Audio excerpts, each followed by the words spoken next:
So guys, this is NRT Scopes, and today I'm going to teach you how to play Rainbow Six Siege. First off, we have spawning. Spawning is a very important element of the game that both teams get to choose. Spawning as an attacker is a very important thing because sometimes you get toxic Jaegers that like to spawn peek. Personally, I like to spawn side street on the map house because it is the hardest one to get spawn peeked on. But you can also spawn river docks, APC area, and construction. Now, APC area leaves you open from this doorway right here to get spawn peeked from. It also leaves you open from upstairs. River docks leaves you open from this window over here in the bathroom. It leaves you open from this window in the bathroom. You spawn there. And last but not least is construction, which leaves you open from this window over here. Now, another important thing for the defenders is know good places to spawn. So master bedroom on house is always a good spot because there's only a few ways you can get into the room. It's easily barricaded, and there's only two real lanes to get in here, and they're both easy to cover. Another spot, if you're playing secure area, is down here in the living room. The living room is a bad spot because there's these three windows here, there's that window there, there's this doorway, there's these stairs and all the rooms above it, this doorway over here, and this stairwell which leads to it. Another spot to spawn is the garage downstairs. The garage is a popular one that everyone's probably played in before, where there's only two real ways in. You barricade this garage door and then you mute it and or bandit it. And you do the same for this one. You probably board up these two walls back here, and probably a couple here if you have extras left over. Garage is another good place to spawn on this map. The last one, and quite possibly the worst one to spawn, is kid's bedroom. Kid's bedroom is terrible because you're open from about every area. There's a window there, and there, which lead to a crossfire, which ends badly. Also, there's this wall where people can peek you from out there. There's a little balcony, so if you don't barricade that wall, they can shoot you from there too. The next important thing to go over is leaning. There's a time to lean and a time not to lean.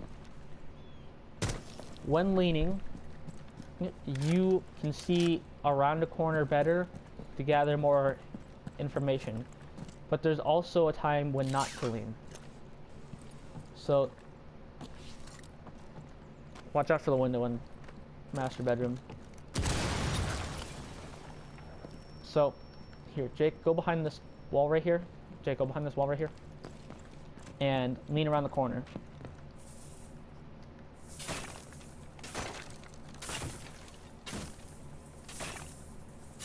Alright, so you see how Jake is leaning around the corner? So now Jake unlean and then lean around the corner again. So you see how when he's not leaning, I can't see him but when he does lean, I can see him around the corner. This is a great way for defenders to take advantage of a spot where you can't be seen until it's already too late.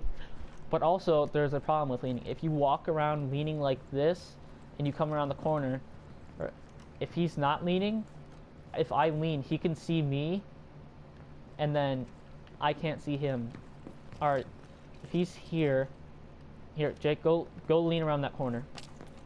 If he's here and I'm holding this angle like this, he can see me before I can ever see him. So as a defender, leaning is an important thing to do. Another good thing as an attacker you can do is break out part of a window and then lean and look through it. But be careful because everyone in here just is automatically looking at you. Times not to lean include, like, if you're sitting behind something like a shield, or a shield's a good thing to lean behind. Like if you're sitting here, you already have a good spot. If you lean, it just exposes you to more of the windows out there. So if you're here, you're already kind of really exposed, and then if you lean, it opens you up to that doorway there. But if you don't lean, they can't see you. Jake, can you stand right there for me?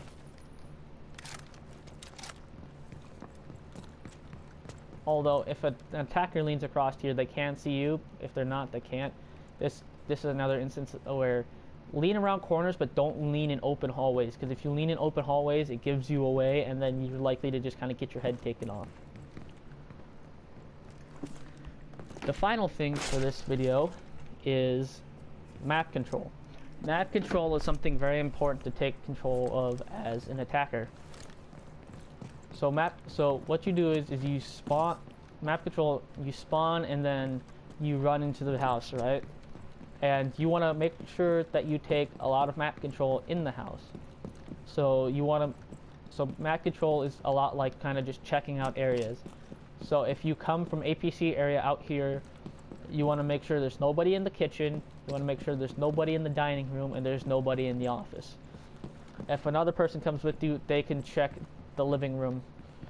Next thing you want to do is take control of the stairs.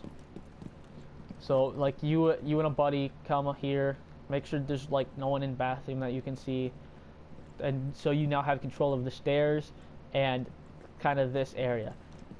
Then you can, if this is normally barricaded, you can check in here, make sure there's nobody, check in kids' room, make sure there's nobody, and then now you kind of have like this entire area of the map locked off, so you know that they have to, so you know like what certain spots they have to be in. So like they could be back there in the bathroom, they can be in there. So then this is where you actually start your main attack. Now you have the option of, well, this is normally barricaded, but you can blow a hole there and try and fight your way in through the closet. You can blow open this door and try and fight out here, but it's risky because then you can get flanked if there's someone in the bathroom. Or you can come into the bathroom, make sure there's nobody in here, and then kind of check through here too. The best thing I found that worked out is to have like 2-3 people out here fighting like by this, and then have the other 2 people come here and then just kind of trap them in here. Map control is a great way to set up crossfires, and if you get a crossfire, it's hard as a defender because then you're getting shot at from 2 different angles, and it makes it hard to decide what target. It's a lot like kind of getting swarmed in like a 4v1 situation, stuff like that. I hope this video helps out a lot. Be sure to like and subscribe for more, and I'm out.